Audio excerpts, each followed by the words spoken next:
तो question number 58 है, जिसमें हम लोग आज जो टॉपिक पढ़ रहे हैं वो पढ़ रहे हैं over subscription and forfeiture of share at premium. तो इस क्वेश्चन में ये लिखा है कि एक कंपनी थी जिसके 10,000 शेयर कंपनी ने इशू करे थे। उनका एक शेयर 10 रुपए का है और उसे 1 रुपए के प्रीमियम पर इशू किया गया। तो रफ में पहले मैं एक टोटल लगा लूं कि 10 रुपए का शेयर है और 1 रुपए का प्रीमियम है। हमने एप्लीकेशन पर मांगे हैं 3 रुपए। हमने अलॉटमेंट पर मांगे हैं 3+1 प्रीमियम के साथ। हमने फर्स्ट कॉल पर मांगे हैं 2 रुपए और हमने फाइनल कॉल पर भी मांगे हैं 2 रुपए। अब क्योंकि ये ओवर सब्सक्रिप्शन का क्वेश्चन है, तो पहले मुझे एक टेबल बनानी है। टेबल का पहला कॉलम होगा शेयर्स अप्लाइड, दूसरा कॉलम होगा शेयर्स इशूड, तीसरा कॉलम होगा मनी रिसीव, चौथा कॉलम होगा मनी एडजस्टेड ऑन एप्लीकेशन, फिर होगा एक्सेस मनी, फिर होगा money adjusted on allotment. First call तक की नौबत आती ही नहीं है, तो अब मैं कॉलम सीधे बना रहा हूं रिफंड का। अब सबसे पहले आप लोगों को मैंने पहले भी क्लियर किया हुआ है, आप लोग पहले टोटलिंग करेंगे। आप पहले मुझे शेयर अप्लाइड का टोटल लिखना है और फिर हमें लिखना है शेयर इशूड का टोटल। तो जल्दी से क्वेश्चन पढ़ लीजिए और देखिए। सबसे पहले शेयर अप्लाइड का टोटल आपको सब कुछ क्वेश्चन में गिवन है। कंपनी ने शेयर इशू करे थे 10,000 और लोगों ने अप्लाई करे थे 20,000।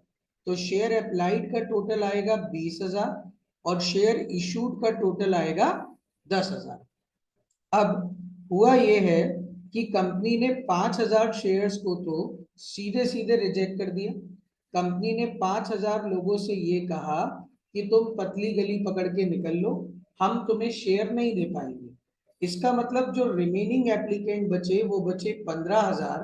कंपनी ने 10,000 शेयर उनको दे दिए और आप देखिए आपका टोटल टैली हो गया।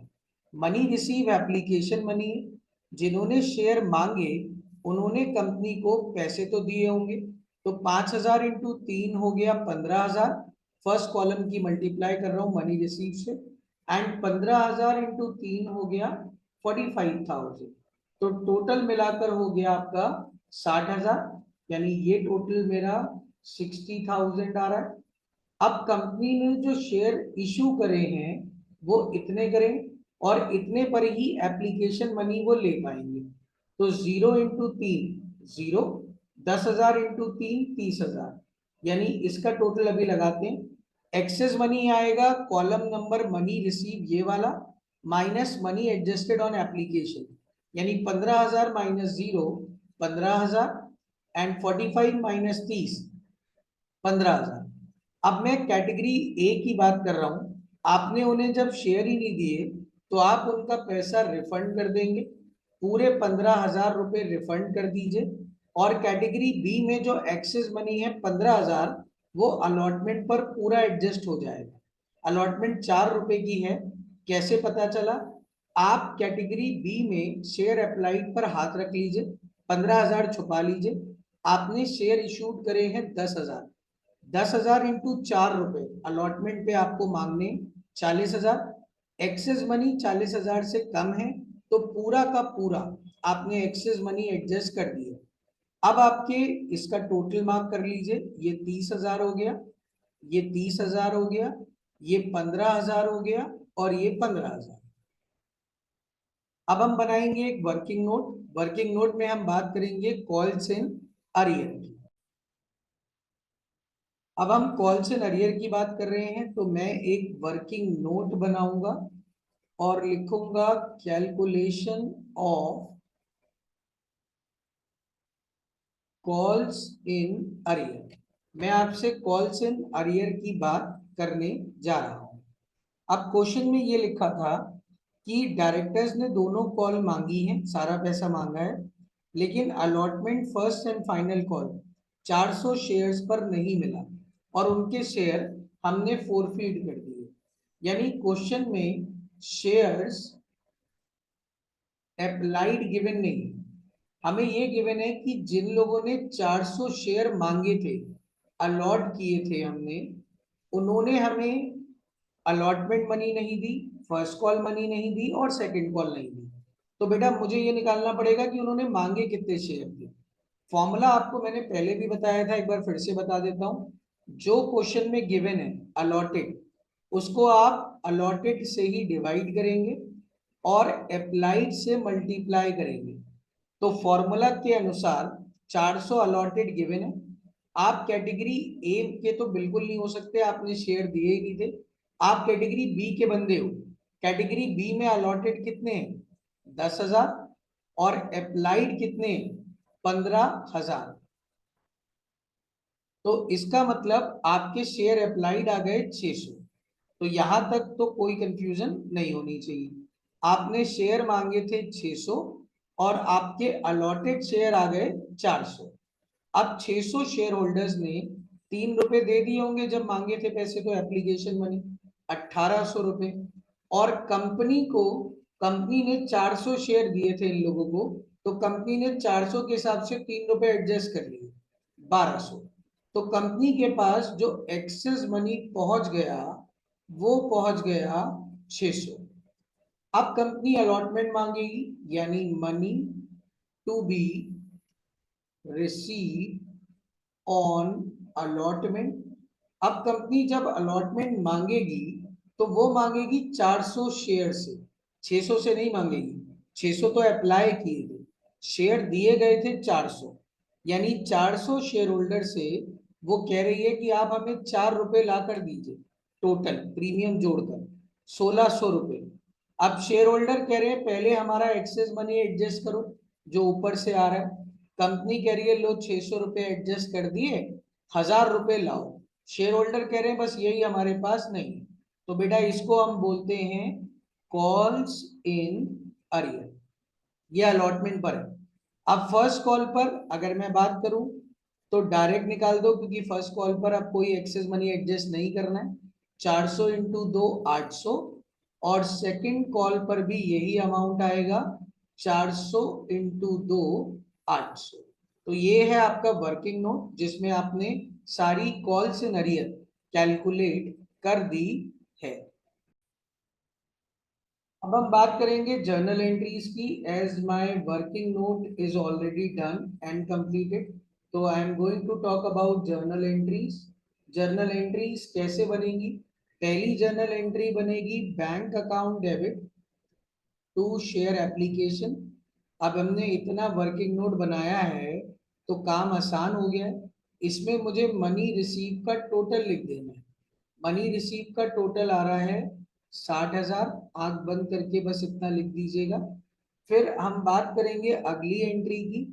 अगली एंट्री होगी share application account debit to share capital to share allotment, जहां जहां पैसा एडजस्ट हुआ और कुछ पैसा रिफंड भी हुआ है तो टू बैंक। एप्लीकेशन जितने से क्रेडिट हुआ उतने से डेबिट। शेयर कैपिटल में मनी एडजस्टेड ऑन एप्लीकेशन का टोटल लिख दीजिएगा 30,000। अलॉटमेंट में अलॉटमेंट का टोटल लिख दीजिएगा 15,000। और रिफंड में रिफंड का टोटल लिख दीजिएगा 15,000। अब आप देखेंगे कि आपकी जर्नल एंट्रीज टैली हो गई। अब आप भूल जाइए कि ये क्वेश्चन ओवर सब्सक्रिप्शन का है। अपना नॉर्मल क्वेश्चन जैसे करते थे वैसे करेंगे। अब हमारे अलॉटमेंट पर प्रीमियम था और प्रीमियम हमेशा ड्यू करते वक्त आता है। तो share allotment debit to share capital and to security premium. अब अलॉटमेंट हमें मांगना है 10,000 लोगों से, यानी 10,000 इंटू 4। शेयर कैपिटल में फेस वैल्यू जाती है इंटू 3, और प्रीमियम में प्रीमियम का अमाउंट जाएगा। अब आप पैसे रिसीव करेंगे और रिसीव करते वक्त आपको पता चलेगा कि यहां पर कॉल्स इन एरियर है टू शेयर अलॉटमेंट, सबसे पहले अलॉटमेंट जितने से डेबिट हुआ उतने से क्रेडिट, 40,000 से ऊपर डेबिट हुआ है ये रहा, लेकिन 15,000 से ऑलरेडी क्रेडिट हो चुका है, तो 40 माइनस 15, 25,000 अलॉटमेंट में आएंगे। आपकी कॉल से नरियर ये रही, आपने वर्किंग नोट 1 से निकाली थी, और यहाँ बैलेंसिंग फिगर 24,000 आ जाएगा। अब आप मांगेंगे share first call. Share first call account debit to share capital 10,000 into 2, 10,000 into 2। अब जब रिसीव कर रहे होंगे तो फिर से आपको क्या पता चलेगा कि रिसीव करते वक्त कॉल्स इन एरियर है to share first call. First call जितने से डेबिट हुई उतने से क्रेडिट हो जाएगी, और कॉल सिनेरियर में आपने 800 रुपए लिख लिया, यानी 20,000 में से 800 चले गए तो बैलेंसिंग फिगर आई 19,200। अब आप सेकंड कॉल ड्यू करेंगे। Share second and final call debit to share capital, same amount आएगा 10,000 इंटू 2। मैं डायरेक्टली अमाउंट लिख देता हूं, मेरे पास जगह नहीं है। अब bank account debit calls in arrear account debit to share second and final call. इसमें आपने पहले 20,000 लिख दिया, कॉल सिनेरियर में 800 रुपए था, ये हमने वर्किंग नोट बनाए थे, और 19,200 आपकी बैलेंसिंग फिगर आ गई, वो आपने लिख दिया बैंक में। अब मेरे बच्चों इसके बाद आपको शेयर फोरफीट करने। फोरफीट करते वक्त ये forfeiture of share at premium है, तो मुझे ये चेक करना पड़ेगा कि क्या प्रीमियम पे हुआ या नहीं। अब ये जो टोटलिंग मैंने करता था उसकी बारी आ गई। इसका फायदा बता देता हूं। अलॉटमेंट उसने नहीं दिया और अलॉटमेंट पे प्रीमियम था, इसका मतलब उसने प्रीमियम पे नहीं करा। और अगर वो प्रीमियम पे नहीं करता है तो हम एंट्री क्या करते थे, हम एंट्री करते थे share capital account debit security premium account debit to calls in arrear and to share forfeiture account. Share capital में हम लिखते हैं हमने जितने रुपए मांगे टोटल उसकी फेस वैल्यू। आप इस डायग्राम से समझिए, हमने पूरे 10 रुपए टोटल मांगे, फाइनल कॉल तक मांगे। हम शेयर फोरफीट कर रहे हैं 400, 600 शेयर से कोई मतलब नहीं है, वो तो उसने मांगे थे। आपने जितने दिए आप उतने फोरफीट कर रहे हैं। 400 इंटू 10, सिक्योरिटी प्रीमियम 400 लोगों ने 1 रुपए नहीं दिए थे, यानी कि ये आ गया बेटा 4,000, ये आ गया 400। कॉल सिनेरियर तीनों ऐड कर लेते हैं, कॉल सिनेरियर में 1000 और 1600, तो कुल मिलाकर आ गया आपकी कॉल सिनेरियर 2600 रुपए की। और यहाँ पर बैलेंसिंग फिगर लिखूंगा, ज्यादा टेंशन नहीं पालूंगा। 4,400 माइनस 2600, ये आ गया मेरे बच्चे 1,800। अब मैंने शेयर्स को कर दिया है री इशू, और क्वेश्चन ये कह रहा है कि मैंने 300 शेयर री इशू करे, और कितने रुपए में करें आप लोग पढ़ के देख लीजिए, 15 रुपए में, 300 इंटू 15, और फुल्ली पेड है।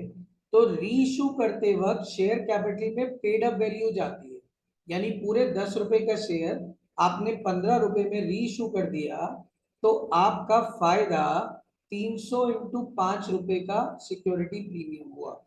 अब ये कैपिटल रिजर्व कैसे निकलेगा, ये वो कंडीशन है जिसमें फोर फीचर शेयर है 400 ज्यादा और रीइशू शेयर है 300। तो आपको एक फॉर्मूला लगाने को बताया था, फॉर्मूला क्या था, आपका 1,800 रुपए का फायदा हुआ। ये फायदा हुआ जब आपने शेयर फोरफीट करे, ये फायदा हुआ 400 शेयर पर, तो एक शेयर पर कितना फायदा होगा ये निकल आएगा। और आपको कितने शेयर पे चाहिए, 300, तो 1,800 अपॉन 400 इंटू 300, आंसर आ रहा है 1350। इसमें रीइशू करते वक्त अगर कोई नुकसान हुआ होता शेयर फॉरफीचर डेबिट, तो मैं वो माइनस कर देता। हालांकि कोई नुकसान हुआ नहीं है, तो मैं यही अमाउंट लिख दूंगा, share forfeiture account debit to capital reserve account 1350 रुपए। ये आपका पूरा सॉल्यूशन